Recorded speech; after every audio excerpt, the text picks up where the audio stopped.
My name is Tim Corcoran. I'd like to welcome you to this Master Investor webinar focusing on the UK property market. Now, unless you've been living under a rock, you'll be aware that the UK property sector is experiencing some fairly significant turbulence. But where there is change, there is also opportunity. I'm pleased to say that joining us today to help us better understand how we capitalise on these opportunities and mitigate the risks are Lewis Finn of leading property investment company API Global and Hiten Ganatra of award-winning mortgage brokers Visionary Finance. If you have any questions for Lewis and Hiten, please do submit them via the Q&A function. And at the end of the session, we'll try to address as many of them as we can. With that, I'll hand over to our first speaker. Lewis, over to you. Thank you very much. And good afternoon or good morning or good evening to everyone, depending on where you are in the world. What I'm going to go through today is really a bit about, first of all, who API are, how we help investors all over the world access to what we believe is one of the safest asset classes globally. Also sort of the fundamentals that we focus on when conducting sort of our market research and analysis, and really the due diligence behind the whole investment process. Really looking at macro and microeconomic fundamentals that I'll go into, and sort of a market update and how we're tackling what is arguably in a challenging time over the past. Yeah, so API Global, we were founded in 2013 by the gentleman on my screen, Michael Layton, whose background was previously CBRE and DTZ. He then made the jump across to residential real estate, which some people, certainly in the commercial world, probably frown upon or find it a bit strange. However, there's always an opportunity. Residential real estate, albeit is an unregulated asset class, we apply a very regulated mindset and approach to the investment process, working alongside wealth management companies, family offices, and big funds and institutions, really with the same regulatory mindset that we have. Now, over the last 10 years, we've expanded fairly quickly. We've now got 10 offices globally. I'm based in Dubai. I've actually been here for 10.5 years. In Asia, we've got offices in Hong Kong and Kuala Lumpur, soon to open up in Singapore. Our second Middle East office is Riyadh, Saudi Arabia, which we opened September of this year.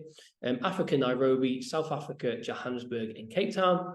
London is our head office, obviously very important, being a UK property-focused business, and 2 offices in South America, one in Sao Paulo, Brazil, and the second in Santiago, Chile. Now, all the offices that we have globally are predominantly from a sales or support mechanism, I suppose. So I've got boots on the ground, it's probably the best phrase to use, in all these locations, working alongside introducers, wealth management companies, family offices, as well as property agents, really to help and establish what their clients' needs and wants are, and really conduct a thorough fact finding and offer the right advice for clients looking at investing into UK property.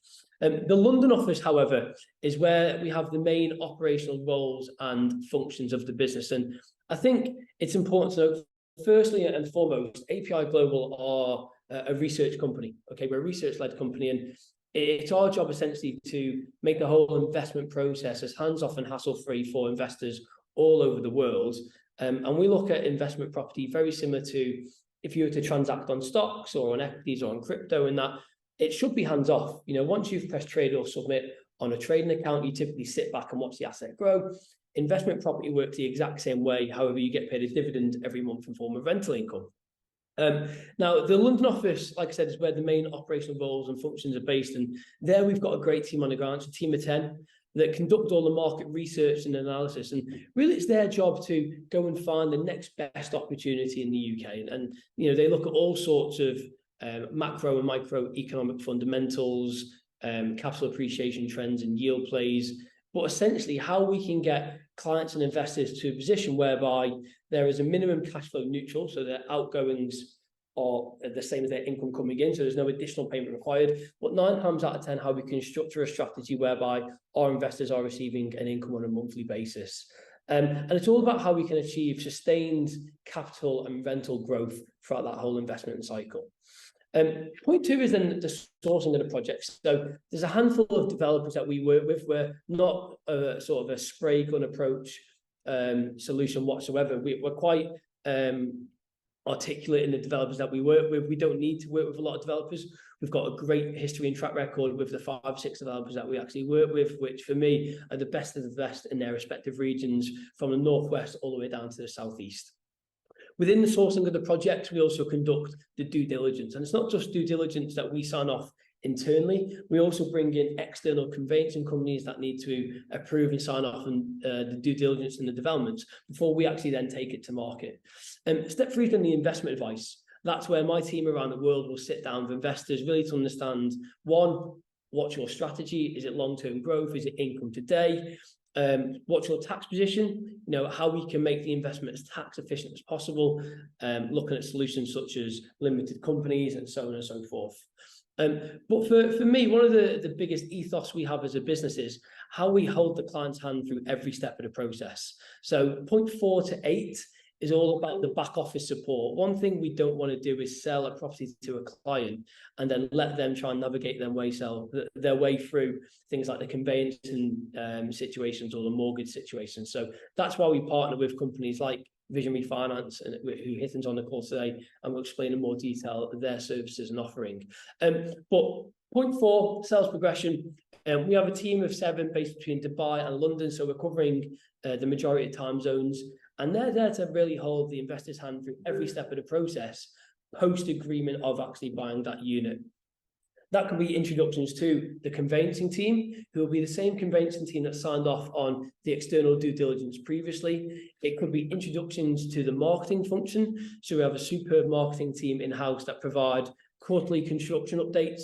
So if you've got an investor that's bought a property that's off plan, let's say, you don't just want to put money down and wait 2 years to see what's going to happen. You want to know how your money is actually working for you throughout that off-plan construction period. So quarterly construction updates we've found have been really useful and really insightful to investors, as well as monthly newsletters. Where do we see the next best opportunity for investors? How has the current interest rate or inflationary market affected strategies that we've now implemented for our investors? Point 7 is then the mortgage support team. So just to be sort of clear, the guys that we have aren't CMAP, so they're not giving the mortgage advice. We leave that to the likes of Visionary and their panel of expertise. But again, very similar to point 4, the sales progression. They're a conduit between the investor and the mortgage broker, just to ensure that everyone's hand is being held throughout the process, really to make it as hands-off, hassle-free as possible. Point 8, the completions team. Again, work very closely with the mortgage support team and sales progression. Once a client's mortgage is approved and in place, the completions team just make sure that the I's are dotted, the T's are crossed, not only from a contract perspective, but the remaining deposit funds and completion costs are in place so that as an investor, you can complete in a timely manner and you're not getting penalised for late penalty notices. Point 9 and 10 are then post-completion. Again, we don't just want to lead a client through halfway through the process. We want to look after that client and the investor for the entire investment cycle. So lettings and management is obviously very important, regardless if you're a UK-based resident or if you're an international resident. Who's going to look after and manage your investment for you? So we have a lettings management company called Redstone, who currently manage about 750, give or take, units under management at the moment throughout the UK. And they're there really to offer the full turnkey solution. Okay, they do the full sourcing of the tenants, background and referencing checks of the tenants. They make sure your rent's paid, they make sure your council taxes are up to date. We can pay rent to any account in the world, but also any maintenance issues. As an investor, you don't want to be getting bothered that there's a leak in the bathroom or the boiler's broke, as an example. Redstone are there as that one point of contact, really to add that extra layer of stress-free and hands-off approach to the whole investment. And then point 10, for me, is the most exciting part of the whole investment cycle that we offer as a business, is the portfolio optimization piece. I think what's really important is, if you look at investments in stocks or in equities or in crypto, whatever it may be, typically investors will sit down with a financial advisor or an accountant or a fund manager, whatever it may be, to assess and review what their portfolio or how the portfolio is doing. Property works the exact same way, and I think it's important to understand how we can do that as a business. So I think it's fair to say every industry globally now, not just property related, is very led now towards sort of AI and machine learning and how we can enhance the customer's experience throughout any industry. So what we've come up with is a platform, a portal, which goes live in the next couple of weeks. And on that portal and platform, it will say, okay, Mr. John Smith, in 2018, you bought a property for £200,000. Your rent was £1,000 a month, but your mortgage was £150,000, and your interest rate at the time was 5%. Fast forward to 2023. Well, what does that outlook? What does that now look? Well, that property is going to £300,000. Your rent increased to £1,400 a month, and the 5-year mortgage product you were on is now coming up for renewal. Okay, so what are your options? Well, option one would be do nothing, hold your position, because what you've done so far has worked extremely well. Option two could be sell the asset, crystallize the gain, move on and invest into something else. Option three could be remortgage. So you click a button to say remortgage, that'll go through to our mortgage team at Vision Refinance. They could look at alternative mortgage options or product options for you. Let's say have an interest rate of 4%. So your outgoings are less, your net income is then higher. And then the final option, point four, which has been the most popular one for us over the last 12, 18 months, certainly, is the equity release piece. So of the £100,000 capital appreciation that you've made, typically you can strip out around 70% of that. That can then be utilised as a deposit on another property without actually using any additional funds from your own bank account. And that's really how we've helped over the last 10 years investors build multiple unit portfolios. So when you see individuals with 10 or 15 properties within their portfolio, it's not because they're super rich and they've done extremely well over the last 20 odd years. It's because they've been clever and they've utilised the bank's money and leveraged where it's possible and taken out equity and then reinvested it again, and we go again. So really, as a business, we look at the hands-off, hassle-free solution for all investors.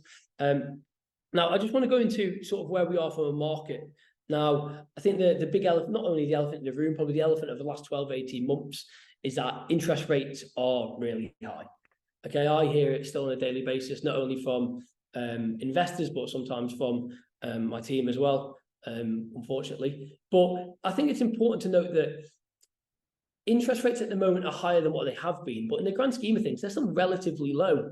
And if we look at the graph on the screen here, we can see that over the last sort of 50 years, in comparison to where we are now, we're in a fairly good position. And we could argue that the last 10 or 12 years, the economy is now in the state that it's in because money's been lent at such a cheap rate. That's just not from the UK, that's from the US and from global economies around the world. For me, what's been a major confidence boost, not only to investors, but also to global markets, I think, is that the Bank of England 2 weeks ago decided to not increase the base rate any further. And I'm sure Hiten will be able to touch on this in more detail, but that adds huge consumer confidence to the market. And essentially what we're seeing at the moment is a price war between lenders. Where we've seen over the past 12 months, lenders' business typically slowed down because investors have looked at maybe projects that are further off plan or different strategies, whatever it may be. Lenders and banks' businesses have not necessarily dried up, but have certainly slowed down to a degree whereby they're sat there twiddling their thumbs. So it's now becoming into a situation where it's a price war. So lender A could offer an interest rate of, let's say, 6% and get all the business, but as soon as they become busy or overworked, they're going to increase that rate slightly. Lender B comes in, they drop their rate to then get the business. And unfortunately, what we're seeing, or fortunately in some cases, it's to and fro, but arguably lenders are now competing against each other to get business coming in again, which I'm sure, again, like I said, Hiten, we're able to touch on in further detail. But with that, like I said, interest rates didn't increase, and we're now seeing banks' rates drop. And again, that's down to one of the main reasons being inflation. Yes, interest rates from a lender perspective aren't directly correlated to the Bank of England base rate. They're correlated to what's called swaps. There's still an indirect impact. However, now we're seeing inflation come down nicely. Again, it's dropped over the past couple of days. We're around 6.2% now.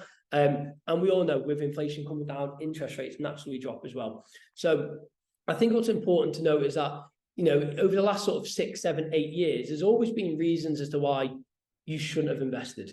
If we go back as far as sort of, Donald Trump becoming president, Brexit, COVID, the Russia-Ukraine conflict, whatever it may be, there's always been a reason as to why now isn't the right time. And investors continue to ask me on a daily basis, when is the best time to invest? And my answer remains the same. And my answer is always today, because unfortunately, we can't turn back time. We can't go back 2, 3, 4 years pre-COVID where we got in at exceptional prices. And, you know, with people saying, oh, I don't want to invest now, I'm going to wait for rates to drop.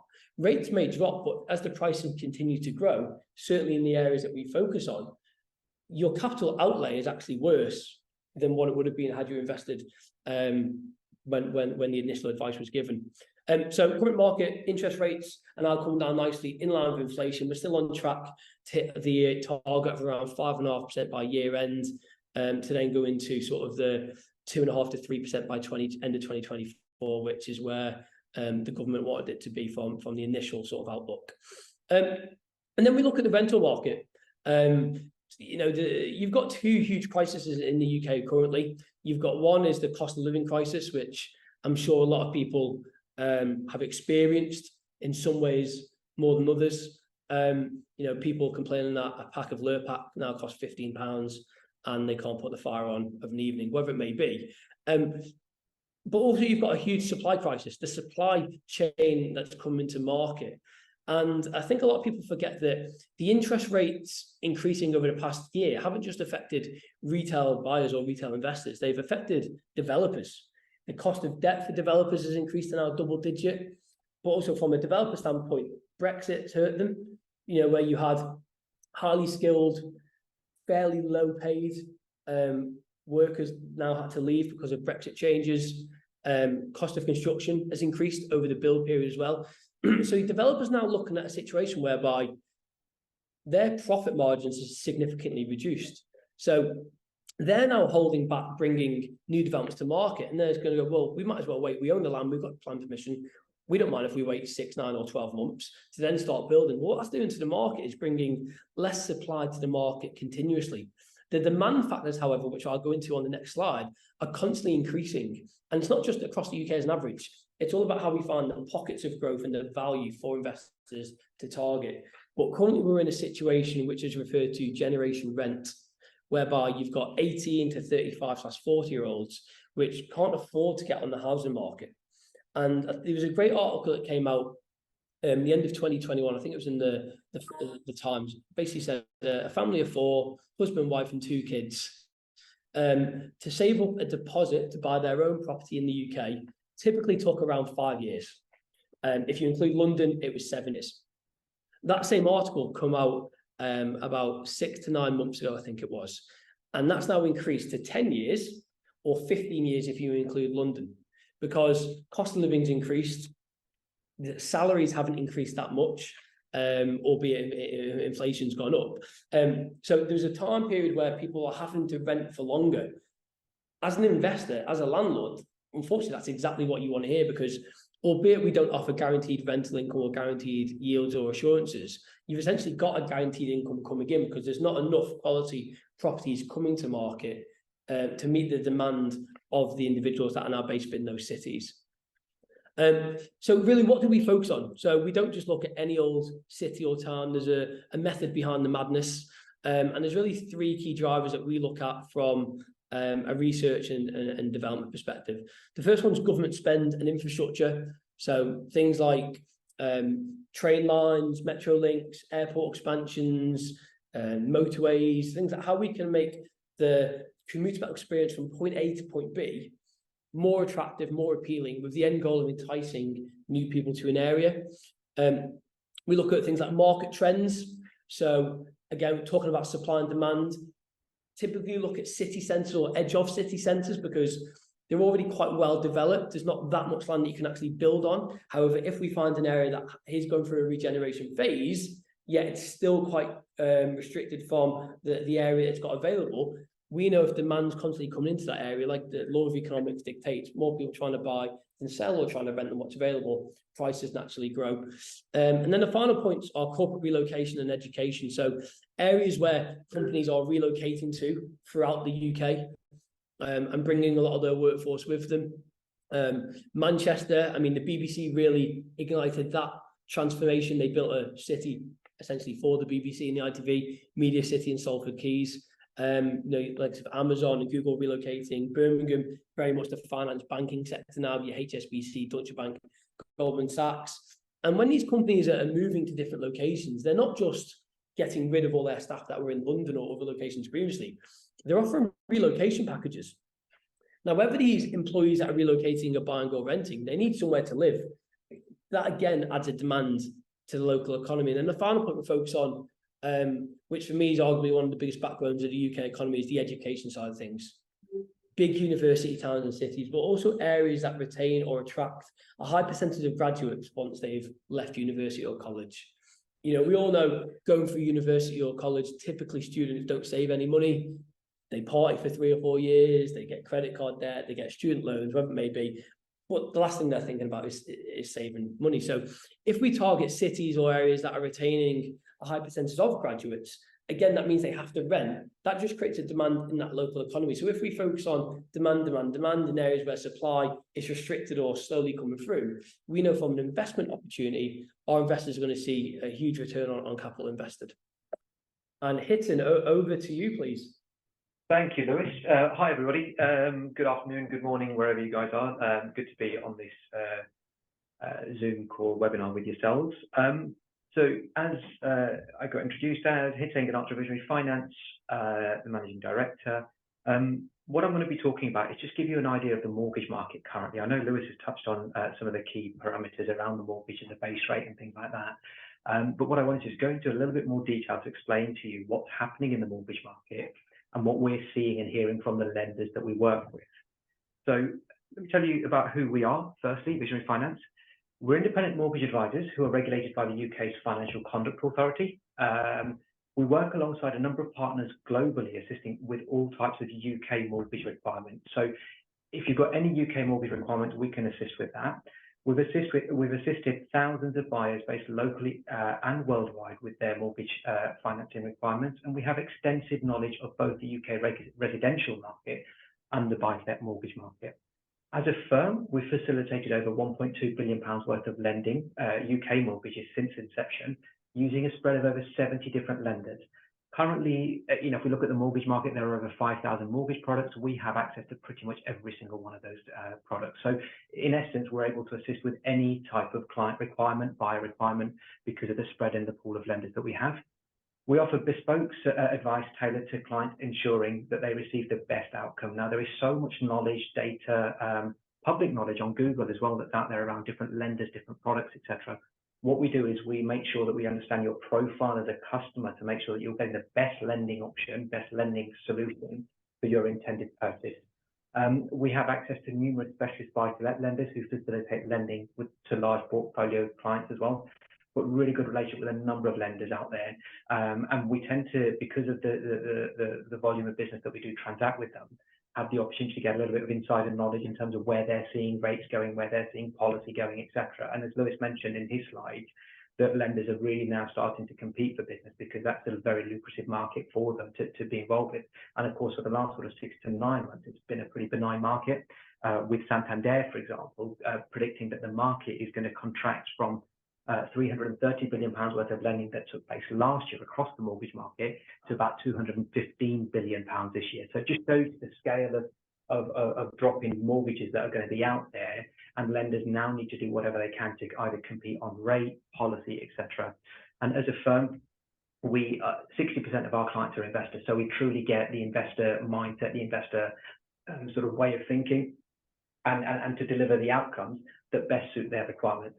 And the last bullet point there is, as a firm, that we're relationship driven. So our clients mean everything to us. It keeps us here in our jobs. And so we're very much keen to make sure we maintain a good relationship with our customers. That's a bit of an overview about who we are, Visionary Finance. Now I'm going to give you a bit of an overview of the current mortgage market. So the first question that we get quite regularly is, where do we see rates going in the short term, medium term, and the long term? Well, if we take the short term, there was a lot of, we all know that, the Liz Truss budget that took place last September created a massive amount of turmoil. And of course, that actually happened as a result of, uncosted funding that tax cuts that she'd pledged.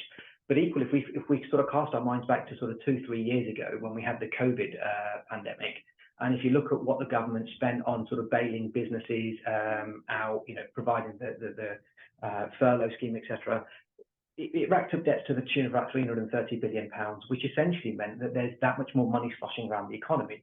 Now, invariably, that had an impact on the inflation pressures that we're now seeing, and it's become a real issue.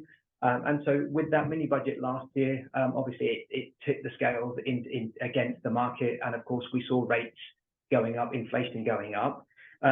So that has now begun to settle down. So if we look at sort of the forecast of where things are headed in the short term, back in sort of July, August time, the markets were predicting that the base rate could increase to about 6.5%, which was a real worry. If we saw this recently in the last 2-3 months, where there was a real worry that base rates could get to that sort of level. Now, the Bank of England are forecasting that rates should top out at no more than 5.5%, because inflation is going in the right direction. Now, inflation is the easiest way that the Bank of England can use to, the easiest tool, the quickest tool that the Bank of England can use to control inflation is by increasing interest rates, because they meet on a month-to-month basis. So with that in mind, and the Bank of England forecasting that base rates are going to now only top out at 5.5%, they're also predicting that inflation will drop off quite significantly by the end of the year. So once we see that happening, the Financial Times came out a couple of weeks ago and said that with that in mind and inflation bottoming out, we may actually see rates being reduced in the short term as early as sort of Q2 next year. Now, let's not be mistaken, it's not going to go down to the level that we've been quite used to over the sort of 10, 15 years. But even if a slight drop, it creates a positive sentiment out there and a sense of realignment in that we're over the worst of it. So that's sort of the short term in the next sort of 6 months. The medium term, I'd probably say in the next sort of 2 to 3 years, you're probably looking at base rates hovering at around sort of mid-4s, I'd say. And if you look at the swap rates, which I'm going to be talking about shortly, that's a good indication of where the market, the wholesale market, are predicting that where base rates are likely to be in the medium 2 to 3 year term. And then if we move on to the longer term market forecast, having spoken with banks and lending institutions, they think that the base rate will settle down sort of the high 3, low 4% mark. So that's going to be the sort of the new norm. Now, of course, what myself and Lewis are speaking about today could be completely different in 6 to 12 months' time. I mean, who would have thought this time last year we were in the sort of the mix of it all, but last January, who would have thought that we'd be sitting at 5.5% base rate 18 months on? So things are very, very fluid, things are very, very volatile. All you can do is base your sort of decisions on forecasts and expert opinions that are out there, and also speaking with banks and lending institutions that we do to try and sort of gauge the advice that we're giving to our customers. So that kind of gives some context about where the rates are going in the short, medium, and long term. The next question we get is why, and you're seeing probably in the news as well, is why are mortgage rates falling despite base rates going up? So I guess the easiest analogy for me to give you guys is to look at wholesale and retail costs. So banks and lending institutions use the financial market to buy their money, okay? And they buy it from the wholesale market. They package it up as mortgages and retail them out to individuals like you and I who want a mortgage to buy a property. Now, what they do is they go to the financial markets and say, right, we want to borrow £100 million. What's the going rate? And the financial market, the pension funds who are lending them that money will say that actually we're forecasting rates in 5 years' time to be at 4.5%, for example. Therefore, we can lend you that money today at those rates in 5 years' time. And that's how the mortgages are packaged up. So essentially, what we are seeing is that despite base rates being at 5.5%, 5.25%, possibly going to 5.5%, the long-term wholesale markets on the mortgages are actually falling, which essentially means that banks are reducing rates. So in recent weeks, in the last sort of 2 to 3 weeks, we've essentially seen some lenders drop their rates by up to 75 basis points, which is 0.75%, which gives a sentiment that there is that competition coming into the market and essentially allowing lenders to now be a little bit more competitive in terms of their pricing. So that gives context about why rates are falling despite the base rates going. And of course, there's the other parameter around inflation. Markets are a lot more calmer around the fact that inflation is now going in the right direction. And with that in mind, there is that sense of confidence in the market to say that actually, yeah, we're over the worst of it. So that gives hopefully the context as to why you're seeing mortgage rates drop despite the base rate sort of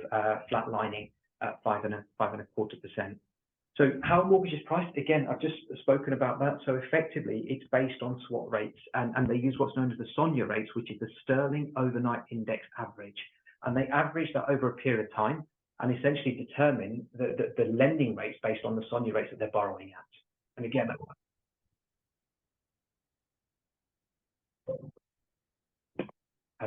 guys, can you see me? Has my camera gone? There we go. Sorry, guys, I have technical issues here, so bear with me. I'm hoping you can hear me clearly. So I'll carry on and sort of go through the next bullet point. So the next one is, what level of borrowing is currently available? Is interest only still available? So lenders are still very competitive in terms of their borrowing levels. 75% is what we're able to get on the buy-to-let mortgages, and that's for onshore clients as well as offshore clients. Where we're seeing a little bit of a tightening is on the rental serviceability. Now, what I mean by that is that because the rates that the lenders are charging have increased from where they were, the rental stress test that the lenders are using to calculate the maximum borrowing is reducing, which means that essentially you're not potentially able to borrow as much now. If you're buying the high yielding assets as Lewis's Lewis's offering can provide for you guys, then it means that you can get the full 75% if the yields on the asset that you're purchasing are competitive. Okay, so 75% is available. Can we lend to limited companies? Yeah, limited companies. There's a lot more lenders since the tax changes have come into effect are introducing products around limited companies. They're very competitive in terms of there's not too much dissimilarity between buying in personal name or limited company. Before, the difference between limited company and personal name mortgages were quite great. But of course, if you seek tax advice and the advice is to buy limited company, don't feel alarmed by the fact that you're going to be having to pay an extended rate, because the rates have sort of come a lot more closer. And what lenders are now, in terms of interest only, again, buy-to-let is a very common thing. About 90% of buy-to-let mortgages we do is on interest only basis. So essentially, we've got the benefit of offering that to you to make sure that your cash flows are strong and your returns on your investments are strong as well. So those are the sort of parameters that we sort of work with to try and make sure that your investment objective, alongside the proposition that Lewis is selling to you, aligns to your investment goals, to make sure that the mortgage and the funding meet your requirements. Next slide, please. Okay, so why Vision Finance? Why us? We source lending solutions for clients based onshore and anywhere globally. So again, being FCA regulated allows us to have options, whether you're onshore in the UK or based anywhere globally. We've got close relationship with many specialist lenders who would consider lending to any client profile type. There isn't really a scenario that we can't help with. If you are looking at an investment, we can certainly help get you the mortgage. It then comes down to lender exposure limits, lender policy, your profile, and what we would then do is understand your profile to make sure that that meets the lending objective. And we work for you, the client. We work for you to try and get you the right deal, to try and structure your portfolio or your investment objective in the right way possible, to make sure that your goals are met to your requirements. I mentioned that we've done £1.2 billion worth of lending in the earlier slide, but in terms of buy-to-let specific, we've done £700 million worth of buy-to-let lending for clients based in the UK and globally. We've got vast experienced mortgage consultants and administrators who take pride in delivering excellent customer outcomes. And then the last slide. So our process, just to give you a quick overview of how it works, we get an introduction from our introducing partners. And a mortgage advisor will reach out to you within 3 working hours to schedule a call in. Again, customer service and that whole process is absolutely at the forefront of our minds. The mortgage advisor will carry out a consultation to understand your individual circumstances, because every circumstance, every client has different requirements and circumstances. So we'll make sure we take the time to understand that. During the initial phone call, we'll manage expectations and provide indicative lending options. So because of the knowledge and how much transactions we do regularly, we're able to essentially give you a rough idea as to what your products and the offering that's going to be available to you and how much deposit you'd be expected to put down, etc. And that will be just very high level, but it will give you a good indication to start with to ensure that it does meet with your investment objectives. We carry out the AML checks, income verification, fact-find process, which is our onboarding process, and we send you documents out so that you can then complete that and send that back to us. Once we've received them, we'll look at the lending options, finalise them, and confirm to yourself, the client, to make sure that that's the right product and that's what it aligns with your sort of expectations. We then manage the entire mortgage process from start to finish on your behalf, and the consultant and their administrator will keep you updated along the way, so you know at each stage where your mortgage is at. And the timescales typically that we're seeing for mortgage applications from start to finish are roughly between 4 to 7 weeks. So that's from application submission through to mortgage offer. So again, you know, if you're seeing a deal, an investment that you think, actually, yeah, I want to go for that investment objective, and I want to invest in that particular scheme, we can sort your mortgage out between sort of 4 to 7 weeks pretty rapidly. So that's the typical process that is taking place. I think that's the last slide. Yeah, and over to you, Lewis. Thank you. Yeah, very insightful, Hiten. Thank you very much. And again, it's been a pleasure working alongside Visionary for the last however many years now. But I know there's been a lot of mortgage applications that have gone over to you guys, and the service has always been superb. One thing I'd just like to touch on is, obviously, we've gone through challenging times, and I think there's no point sort of beating around the bush with that. The last 12, 18 months has been, I wouldn't say difficult, but it's been tougher from a advice perspective as to how we find the best solutions for our investors, depending on what their strategies are. And with that, it's allowed us to adapt as a business and look at alternative strategies, which I don't think many companies can compete with. So one of the new strings to our bow, is probably the best phrase to say, is below market value strategies. And this has come about really over what we've seen in the market in the last 12 months, whereby, like I touched on before, interest rates haven't just affected retail clients and investors, they've also affected developers significantly through the cost of debt and so on and so forth. And unfortunately, we've been in a position whereby we've seen some smaller based developers not be financially strong enough to see out what's been a bit of a turbulent time. And unfortunately, they've gone into administration, and creditors and administrators have come in and taken control. However, with that, it creates a sense of opportunity. And you'll see there is a logo on the screen, Bluecrest Capital Management. So my CEO, Michael, that I touched on before, his brother-in-law is a CEO of the company called Bluecrest Capital Management, a gentleman called Mike Platt. Bluecrest Capital Management were previously a hedge fund turned family office, trades Mike's own money. He's now backed us financially in what has been a huge new strategy for us, and it's one that we're going to be continuously looking at moving forward, because it offers a great sense of a diversification to investors. And I don't think there's many companies, if any, at the moment that can compete with the strategies that we've now implemented. But just to give you an example, the three developments you can see on the screen, Sky Gardens, St. George's Gardens, and City Gardens, they were initially a master plan of 5 developments. 4 developments were completed, and the 5th development never started build. Of the 4 developments that were completed, these 3 sites that you can see on the screen had units that were still available in them that weren't being sold from the developer. There was about 150 units in every block, and between the 3 blocks, we've been able to buy out of administration the remaining 76 units, I think it was. However, because they've gone into administration, they're not being sold at the retail price. We've been able to buy them at a price that is owed to the creditors and to the lenders.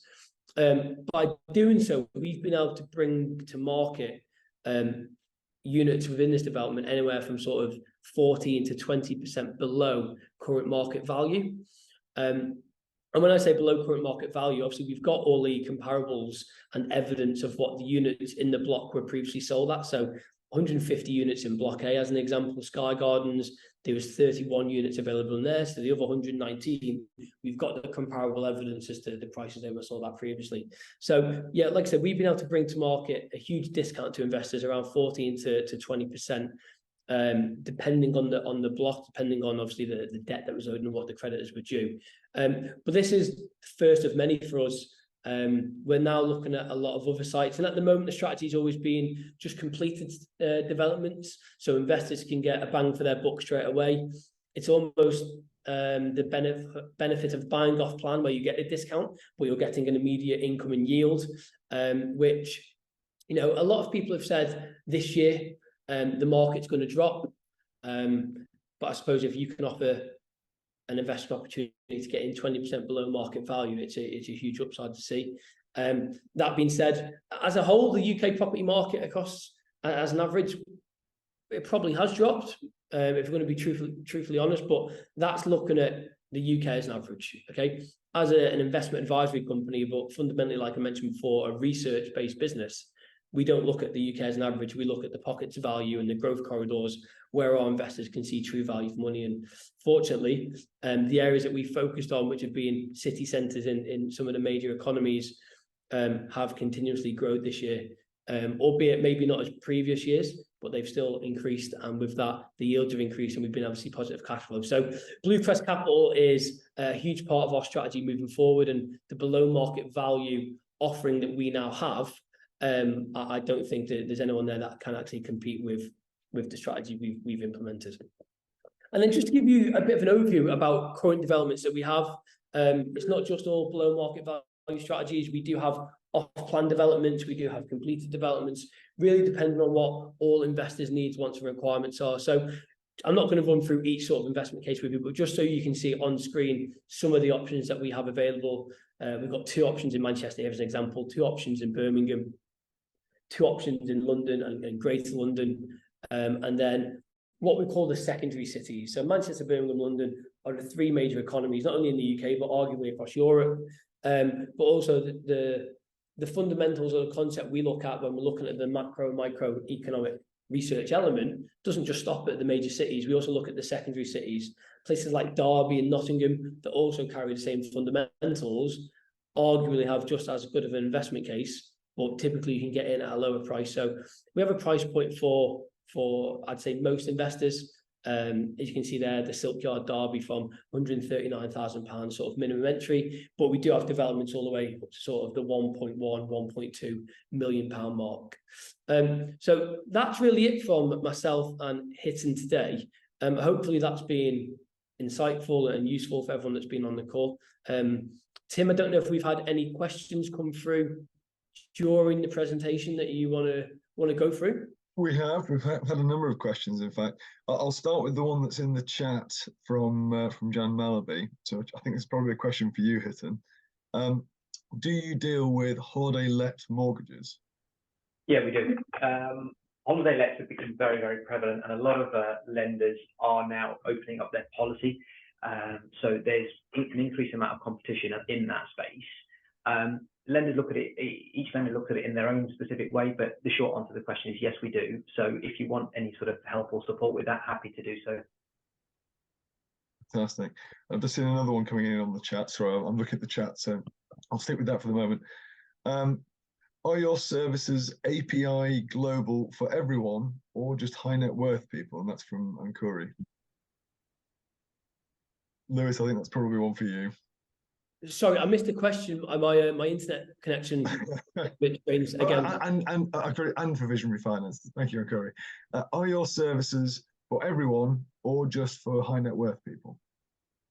No, not at all. We like I said, we've got a diversified portfolio. We deal with all levels of investors. I think the great thing, or the great offering that both API and Visionary have, is that it's not one solution fits all.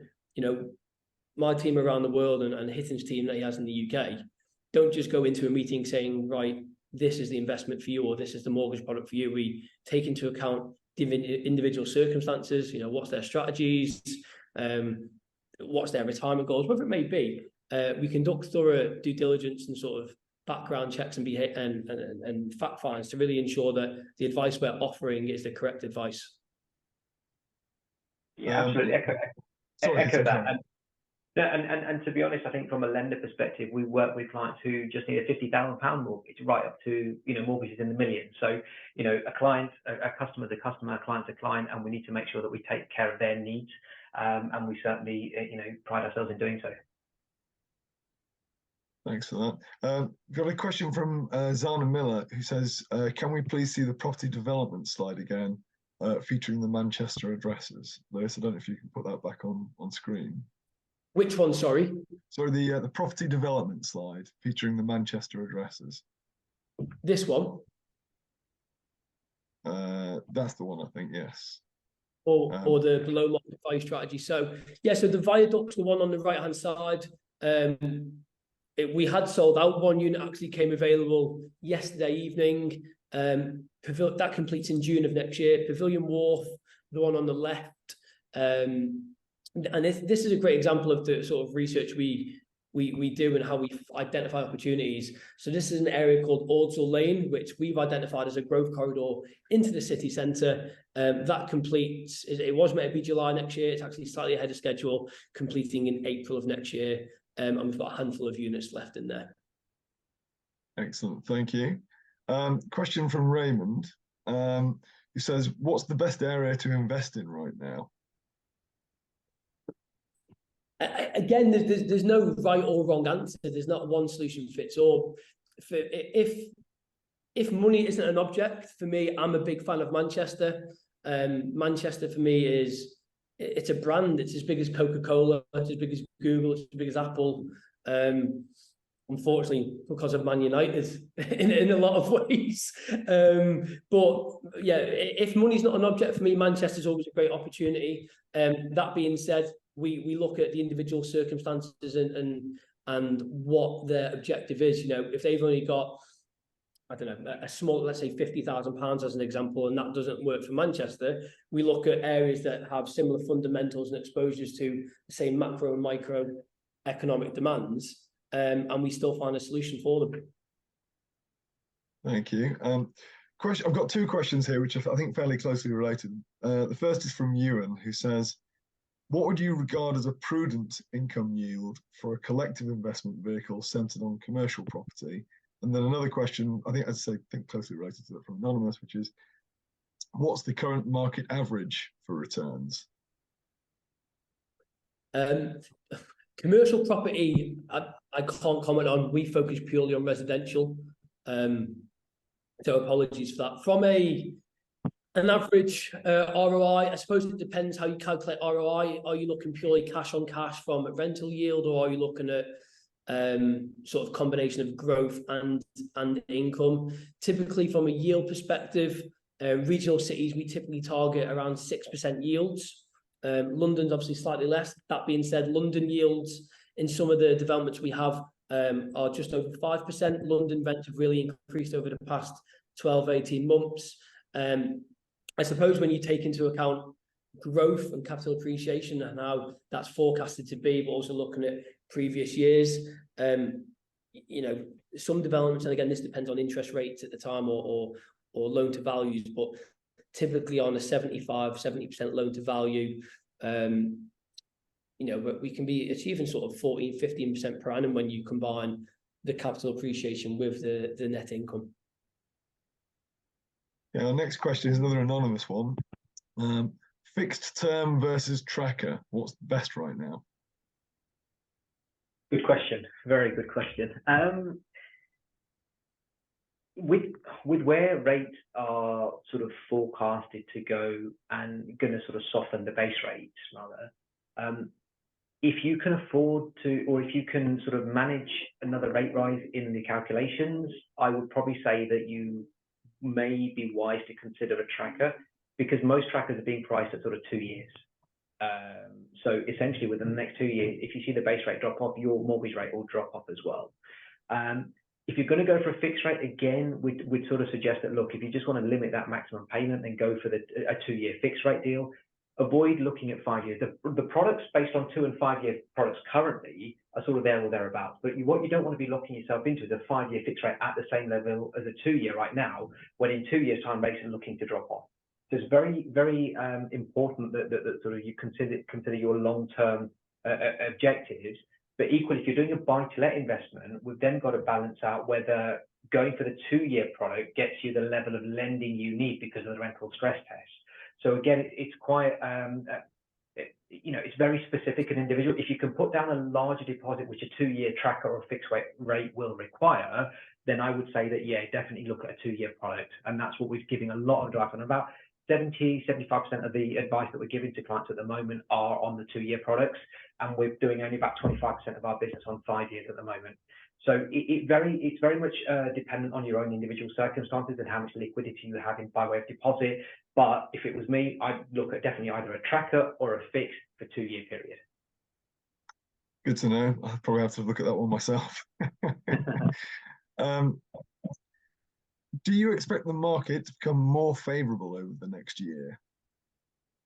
No name attached to that question.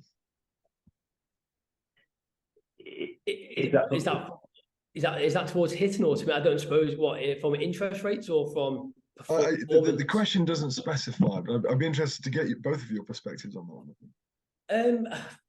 Okay, so from a performance perspective, again, I refer back to what I said earlier about, if we look at the UK as an average, it's difficult to say what will or won't happen. But I think what's evident is our areas that we focused on, which are typically city centres or edge of city centres that I mentioned before, whereby you have an abundance of students that are now staying post-education year. If you look at Manchester and Birmingham, their retention rates of around 41, 42%, London slightly higher, around the 47% mark. And why are students staying in these cities post-graduation? They're vibrant, got huge employment opportunities, they've lived there for 3-4 years, great nightlife, great social scene, and it's home for them. So when we have more students staying in an area that are now working for the likes of your KPMGs, your Googles, your Amazons, all these big companies, it's really driving a younger economy. And off the back of that, we're seeing essentially the GDP grow and people working for longer. So from a demand factor, the areas that we target have huge demand coming in. And like I mentioned before, supply can't keep up. And if we look back at the housing targets, for the last 50 years, they've been wanting to bring 300,000 properties to market every year. The closest they got was about 230,000, which I think was like late 70s, early 80s. And since then, there's always been a huge deficit. And that's only compounding, given the current economic climate. That's now been scrapped. So I suppose why have a target if you can never achieve it? So for me, I look at investment property very similar to any other investments I have in the stock market or crypto, whatever it may be. It's the law of economics, in that if you've got more people trying to buy and sell or trying to rent than what's available, the price can only really go one way. Hiten, I know you mentioned earlier you've spoken to a number of, or you speak regularly to a number of the larger financial institutions. Do you get a sense of what their expectations are at the moment? Yeah, so as I mentioned, the mortgage market is going to contract. But I think if you look at lenders' profitability, they can lend their savings to. So how much are you as an investor earning on your savings account? Probably not a lot, but what they're doing is using those savings and charging a higher rate on the interest. So lenders are very profitable when they lend money. So there is competition increasing with lenders price competing to try and bring in more business. Now, let's not be mistaken that we're never going to, as I said, we're never going to get to levels of what we've seen, in the previous sort of 12, 13 years of low interest rate territory. So this is the new norm, or this is back to the original norm. If the last 10 or 15 years was the new norm, 0.5% interest rate. So I think from a lender perspective, there's certainly competition. They certainly want to compete on rates, but there's only so much margin they can compete on rates at the moment because of where the pricing's at. So what they are competing then on is policy. Can they look at things like top slicing? Can they look at things like aggregate portfolio income to generate the maximum borrowing, etc.? So they're competing on policy. Now, what we are seeing from our existing client bank, and as I said, about 60% of the mortgages that we do are for buy-to-let investors, and those established investors that we're working with are pretty aggressive currently. We're still doing a number of transactions with buy-to-let investors who are buying properties that are below market value. So what they're doing, their mindset is that they're looking at the market value where it was sort of 18 months, 2 years ago. Am I getting them at a sufficient discount for me to go in? And even if there is a slight correction on the price, can I still come out okay in 2 or 3 years' time, paying the mortgage rate that I am? Because I know in the long term, it'll work out okay for me. And of course, if you look at where rents are going as well, rents have gone up in the last 12 months by over 10%. That's because the smaller accidental landlords are actually selling their stock, but the established landlords are acquiring those stocks and structuring their deals in a right way to make sure that they can get the best returns that they can on the rest of it. So from a short-term perspective, yes, there is a bit of a level of uncertainty, but if we take the evidence of what we're seeing of our established landlords, they're being exceptionally aggressive, and they don't mind paying rates of 5.5%, 6%, just so that it washes itself, because they know eventually it will come good.